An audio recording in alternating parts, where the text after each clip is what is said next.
Hey everybody, here's the next edition of the Jeep update video. You can see I'm dirty, been out working on it today a little bit. If you have any questions, comments, anything with regards to what you're seeing on here, let me know in the comment section. I apologize for how choppy this video is going to be. It's a compilation of all the different times I've worked on it since the last video that I've uploaded, so it's going to look kind of like I'm moving through things really quickly. But this was the last couple weeks of work here and there on it. Thanks for watching. Out here working on the Jeep. So we got our new headlamps installed. The wires they're plugs that I bought. They're plugged into the back of the lamp. It's a triple wire. We're gonna hardwire these into our new harness. Right now I'm working on building a custom foot pedal plate that's gonna screw into that linkage that's behind the firewall. So what I did was I took a screw, I sanded it down. I'm just gonna stick the washer on the screw. Try to do this with one hand. Do it with one hand. Yeah. So we're gonna weld the washer to the head of this screw, and then our rubber boot is gonna go and be glued onto this piece, which will screw into the back of the linkage and then connect the pedal to. So I'll show you what it looks like after I get it welded. All right, we got our little cheap Harbor Freight welder hooked up here. I moved my vise out here, and what I'm just gonna do, I've just got this like sitting here. I'm just gonna try to put a tack, on each side of this, and then we'll try to do a couple on the back. It may not even need, 4 might be, I'm sure, gonna be plenty. This is not like a structural part, so we'll do that and show you what it looks like. All right, I'm not a welder by trade. I've done very little of it, so I know this looks ugly, but it is very strong. It is very solid. So it'll do exactly what we need it to do. So it's gonna go into the linkage. We're gonna put the pedal on it, and to give the pedal pad a place to affix to.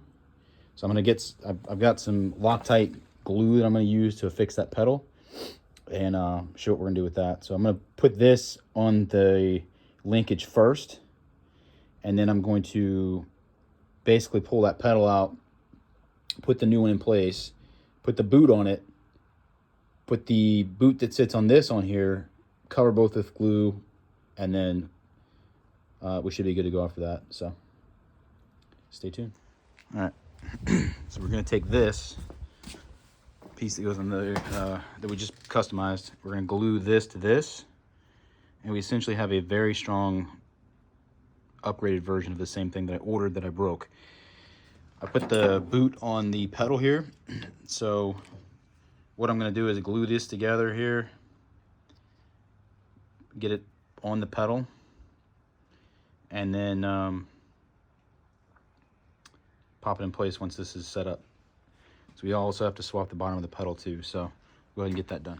So this sealant super glue has a 30-second set time, and it says up to 3,000 psi of strength.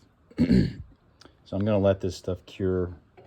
It says cures fully in 24 hours, so we'll come back in 24 hours and put this plug on the linkage and then get all this stuff hooked up properly. I think in the meantime I can actually go ahead and hook up the, let me do that. I'm gonna go ahead and hook up the pedal to the floor and get the old one out of there. So we'll have that on the video next. All right, that was super quick. So all it is it pivots on that pin down there. There's a cotter pin right there that holds it in place. I just pulled the cotter pin out, slid the pin out, and put our new accelerator in place on the floor. The old one, you can see how bent that is. And it, I want to say somebody, looks like maybe somebody welded it. Probably not, but could just be paint built up on it. Yeah, it looks like paint. But yeah, you can just see how rough that one is. And it's got, it's bent, like it's bowed in the middle and everything too, so it needed to be replaced. We probably could have fixed it, but it's missing this piece up here. As I showed you in the previous videos, it's a pivot linkage that's here. So right here, see this whole thing pivots. So without that, it's pretty much useless. All right, so we should be able to, once this cures right here fully tomorrow, we'll go ahead and get this installed and plug this in, and we should be good to go at that point. So we'll see. All right, so I'm starting the disassembly of these combat style outer lamp housings, the lenses, and we're going to install these now. These did not come with replacement bolts, so I'm going to use the ones that came with the new lamps.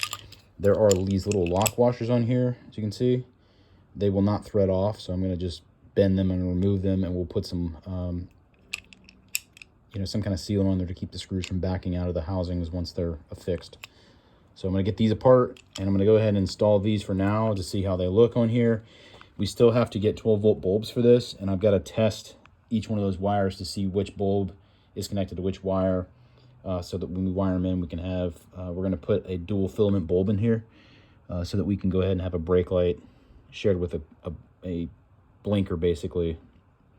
But we'll get that all sorted out. So for now, today we're working on getting these apart. I'm going to install those, and we'll move on to that to another day. All right. There they are. New covers installed. Like I said, still got to do the lamps down to 12 volts. The bulb's in there. I still got to take the old ones out. The old housings are still here. I'm going to save those and probably just sell the old OE original ones with that replacement covers that I bought on the new lamp housings as a set if somebody's interested. So we're going to wait for that other stuff to cure for the plug, and I'll add to the video once we get that all rigged up. All right, got some more parts today. I did order wiper blades, arms, and kits to install the electrical wipers on the M38. Now, I'm going to have to fabricate some custom brackets for these. They work if you you flush mount them right here against the windshield frame. However, the issue is that this particular wiper arm, or I guess the pinion that it operates on, is too long. I was reading online, you can cut these down to make them fit, or you can shim them from the back right here. Some people will stack washers in here. I think I'm going to try to come up with something else. I've got one or two ideas on this. Option A is to build like a metal box and then drill holes in it, and almost like a spacer that sits in here, and I can mount it between these two holes, and it would work great. And I could paint it green and match, all that would look good. The other option is basically finding some bar stock, and if I can find somebody that's got a drill press that's big enough, I can actually just build a couple of round spacers that have center holes in them to take up the space. Option 3 is the same option, but using a 3D printer to do so. I have access to a 3D printer, so I may actually 3D print some blocks to go in here, or I may see if I can do like I said, the round kind of cylinders to mount it in place. So I know some of you are probably wondering why I went with electric, and we're going to talk about that. So I think that actually the vacuum actuated ones obviously are way cooler. However, they are really expensive. Looking online, they're upwards of $200 a piece to replace. The one that I had on the passenger side was broken. The housing was broken, so it wasn't used. It wasn't rebuildable. This one on this driver's side was still good technically, but it would have had to have a full overhaul. $200 a piece. I'm not willing to put $400 right now into restoring the original vacuum wipers when these are $51 for the whole kit, including the wiring switches and everything. So I went with these for now. Now in the future, I may put the original Trico vacuum actuated wipers in, but I am going to have my I have a dual. Right there is the dual pump for the basically it's the fuel pump that actuates a vacuum pump, which activates and operates the wipers. So without that, the vacuum wipers would have to been hand operated, which I don't really want to do. So we're going to go with this for now. yeah, so we're gonna do that, and I'm hoping to have these installed as soon as pretty soon. And I'm actually gonna call my brother who has the 3D printer and discuss that with him. I'm sure he can 3D print me what I need here pretty quickly, and we can get these installed. As far as hiding the wiring, I'm gonna do the same thing. I'm gonna find probably some fuel line or something that's semi-rigid that I can run the wires through, and then I'll affix it in the same spots that the original vacuum lines went, and then run it down to a dedicated switch. Now these have individual switches that are built into them, but I don't want to have to, I want one switch to operate both motors, so that's what we're going to set it up as. Again, these are the ones I picked for the front to go in here for our turn signals. They mount in that hole right there. These are dual filament. I thought they were singles, and I was going to have to basically custom wire them, but they have a dual filament bulb in there, so these will be wired into the lamp circuit for running lamps, and it'll have the circuit, it'll be wired into the circuit for the blinker as well, so it will operate for both, so that's good news. All right, I had a few minutes this afternoon, so I went ahead and hooked my spring back up, and you can see through this hole here. Try to zoom in.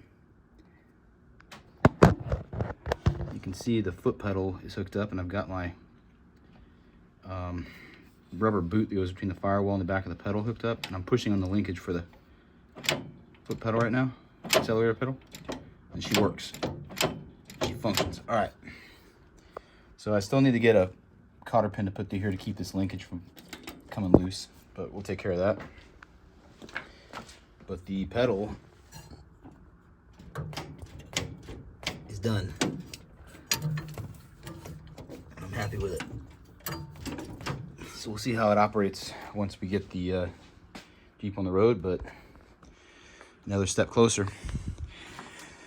I can't remember if I've shot this video over several days, but yeah, this is done too. I did some more research on these. I am going to switch over to, I was originally going to do dual filament bulbs in here and try to operate off of less wires. But I was doing some research online and talking to some people on Facebook. And what I'm actually going to do is just run single filament bulbs in here, and we're only going to use two. We use all three bulbs, right? So one of these is going to be for tying into the headlamp circuit for our tail lamps. The other one's going to tie into our brake lamp circuit. So when you hit the brakes, it'll engage that single filament bulb in there for the brake light. And then the third one's going to be for our blinker circuit. So when we get our blinker and our wires all run, I will basically label each one what I want it to be, and then wire it into the circuit for the new wiring harness. So still got to get those installed in the body and a few other things done, but she's coming along. All right, the new tail lamp housings are in on both sides. As you can see, we have a color difference on here, so I'm gonna have to take care of that. What I'm gonna do is I wanted to get them installed. I'm going to take the cover off here and put some something in here to keep the paint out of the internals of the housing. And I'm going to take the spray paint that I have for touch-up and just paint the housing on the outside.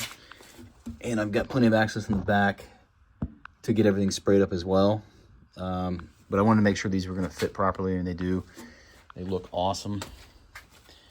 This one's a little bit crooked because, again, we're dealing with a 70-plus-year-old vehicle. Someone at one time, either this Jeep was rear-ended on this side, or they backed into something really hard, and it's pushed this rear, get into the quarter panel and the rear body. It's kind of in, I would say, probably close to a half an inch or so. So the lamp is crooked, but I think it adds to the history and the stories behind this Jeep, and it's long life as a vehicle. So I'm not going to fix that. I think it's really cool. It kind of just adds to the patina of the whole thing. But the lamps, I think, look pretty neat. They look cool being replaced. So kind of working on the Jeep and some woodworking stuff, projects at house, kind of bouncing back and forth, waiting for paint to dry. So I had a few minutes, so I installed these. Was able to save the old hardware. So I'm not going to need that. I bought some replacement bolts, but the ones that, they backed right out without any issues. So I am going to go ahead and try to paint these lamps today. in the correct green color, so I'm gonna have to take these orange amber lenses out and put something in there to keep the paint out of the internals, but we're gonna get those painted today as well. So I hung them up there and I taped off the inside with some painter's tape to keep all the contacts clean, and I put our first layer of the OD2430 on our front lamps. I think they're gonna look awesome when they're installed. I'm gonna put one more coat on here after this dries, and then we'll go ahead and probably get them installed today. I'm gonna show this too in the video because I was not sure if I had covered this yet in this next one, but I got new gauges for the Jeep and they're looking pretty good. So again, they're not hooked up. I gotta wait till I get the wiring harness completely hooked up. Still have to hook our speedo cable up for that. The fuel gauge will work once we get our fuel tank in with our sending unit. Oil pressure is gonna be manual, so that should function with no power. The voltmeter is gonna be pretty easy to set up. It's just gonna go from the alternator, one single wire alternator, to the back of the gauge into the ignition switch. And then our temp is also manual, so it's not electronic with a sending unit. It's gonna be just a, actually there's the probe down there. So just need to get that hooked back up, and those will be functional. All right, now I'm working on this bracket that was missing on the inboard side of the firewall. So here's the old one that was in place. This is a new one that I ordered. Now, when I put this in originally, this right here was parallel with the firewall, and this bracket, it's an extension bracket on this airbox, would not fit at all. So I had to stick this thing in a vise and bend it up at about a 45-degree angle roughly. And now it looks like it's gonna be just about perfect to mate up to this bracket right here. So it's not the right color, so I'm gonna grab a can of 2430 and spray it real quick, and we'll, as soon as it flashes off and dries, we'll go ahead and install this oil bath air breather. All right, the air box is in, it's solid. The only thing I noticed that I need to do is I need to find another 3/8 bolt and nut to go right there. I'm sure I've got one around here, which we're gonna do that in just a few minutes. And this one back here on the top, it's hard to see with the camera, but the nut that is welded on the back side of that is actually stripped. So I'm gonna have to drill that one out, and I'll put another 3/8 bolt through it with a nut. So we'll try to get those done. The one that I'm gonna have to drill will be for another day, but I'm gonna try to find the correct nut to fit on that top portion right there where my finger is. But I mean, it's very solid. So we're gonna get to that bolt, and then I'm gonna go ahead and show you. So our lights are back there. They are cured pretty much. So I'm gonna go ahead and install those in the grill. All right, the turn signals are installed. They're not wired, and I still need to give the bolts a final torque and then make sure they're aimed correctly, because this one looks like it might be a little bit off. I think they look pretty good. I mean, they're not the original M38 style combat blackout lights. These are for a CJ3A, but they will serve their purpose, and they look pretty darn good. They just mount right up in the old spots there in the grill. So the wiper arms came in as like, I guess they're stainless or something, some kind of chrome. I'm gonna paint those flat black so they match the OEM style wiper arms color-wise to the M38. So we're just gonna spray paint those with some cheap spray paint and move on.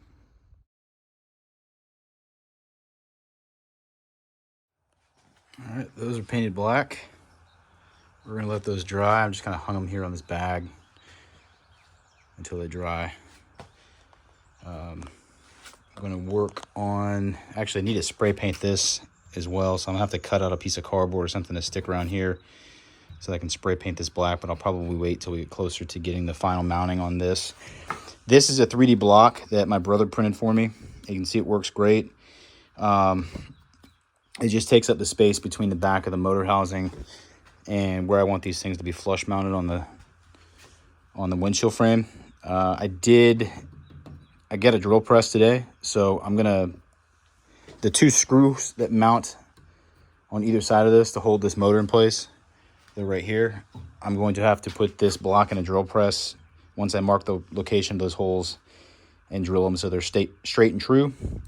And then we're gonna, he's actually building me another one right now. It's about a 3-hour print on a 3D printer. He wanted me to make sure this one worked properly and fit properly before we went ahead and did the other one for the other side. So I'm going to go pick that up from him tomorrow, and we should be able to move on with bolting these things up in the next couple days. So then we're going to wire them once we get the harness. The day that we do the harness, we're going to do all that together. So